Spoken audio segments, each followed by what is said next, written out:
Calls continue to grow for a ceasefire deal after the bodies of 6 hostages were recovered in Gaza. And thousands of hotel workers go on strike at major hotel chains across the country. The Morning Rundown starts now.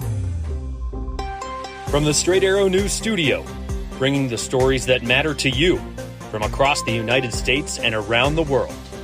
This is the Morning Rundown. Today is Tuesday, September 3rd. Thank you for joining us. I'm Kara Rucker. Pressure continues to build in Israel for a ceasefire and a deal to release hostages, just days after the bodies of 6 hostages, including 1 Israeli American, were recovered from Gaza. Over the weekend, President Joe Biden criticized Israeli Prime Minister Benjamin Netanyahu for not making enough progress toward an agreement, talking to reporters outside the White House on Sunday. Mr. President, do you think it's time for Prime Minister Netanyahu to do more on this issue? Do you think he's doing enough? No. Protests erupted for the 3rd consecutive day in Jerusalem as thousands demanded that Netanyahu secure a ceasefire and negotiate a hostage release. A court has also ordered workers in Israel's largest union to return to work after a strike on Monday halted industries nationwide. The U.S. is increasing its pressure on Netanyahu. President Biden and Vice President Kamala Harris met with their hostage negotiation team yesterday, with Biden indicating he plans to speak with Netanyahu eventually. At a news conference, Netanyahu expressed regret for not being able to bring the hostages back alive, but firmly rejected the mounting pressure against him.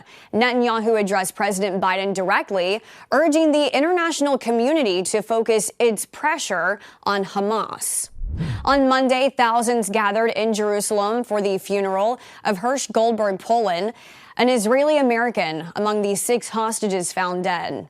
In the meantime, nearly 50 Palestinians have been reported killed this week, according to health officials, amid ongoing strikes in Gaza and raids in the West Bank.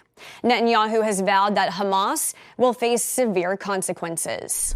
The United Kingdom has announced it will suspend some of its weapons exports to Israel due to concerns over potential violations of international humanitarian law.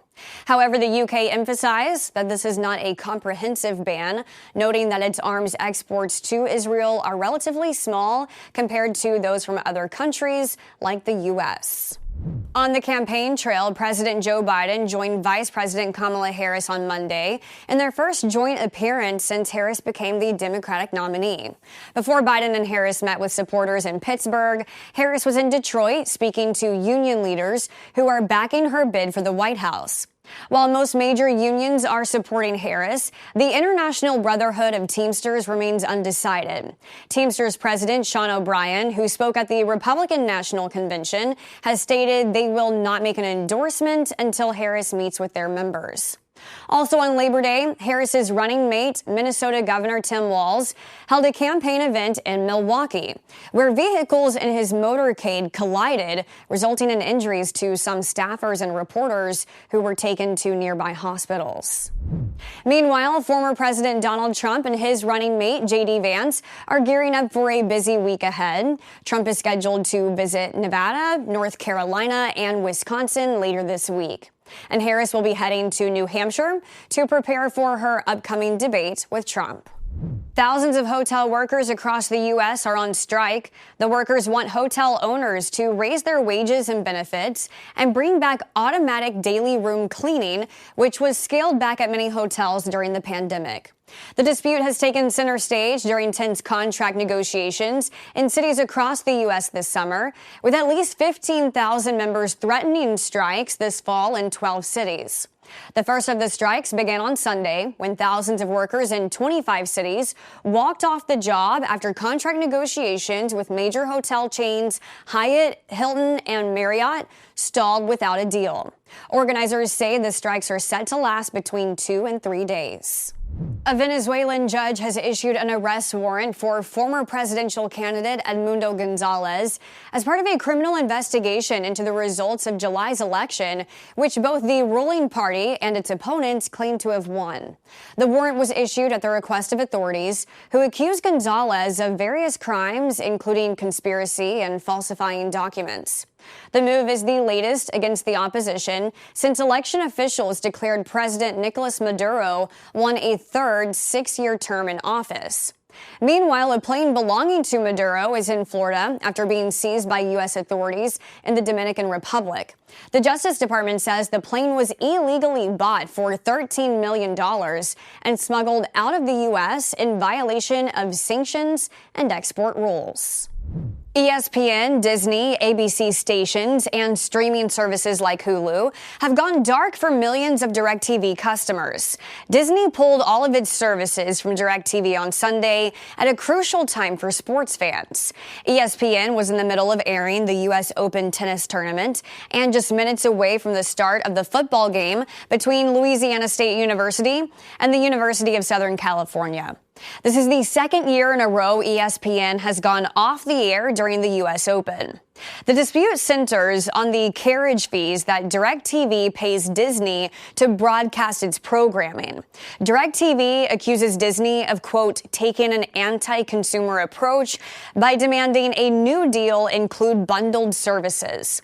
DirecTV wants to allow customers to be able to take an a la carte approach to subscribing to specific networks, making it easier to lower their cost.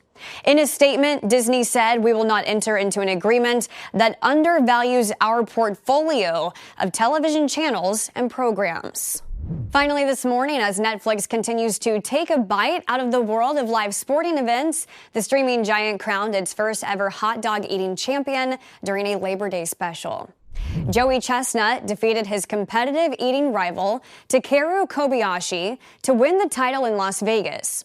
Chestnut, a 16-time Nathan's Hot Dog Eating Contest winner, ate 83 hot dogs in 10 minutes, beating his own world record of 76, which he set in 2021. Kobayashi totaled 66 hot dogs in what he announced would be his last competition. In addition to a full stomach, Chestnut walked away with $100,000, a trophy, and a championship belt. These are your top stories for this Tuesday. Before we go, we do want to make a correction to a story we reported on Friday. We said a Ukrainian pilot was killed when a U.S.-supplied F-16 crashed last week. The F-16 was made by the U.S., but provided to Ukraine by Turkey. We'll see you back here tomorrow. Until then, I'm Kara Rucker. Have a great day.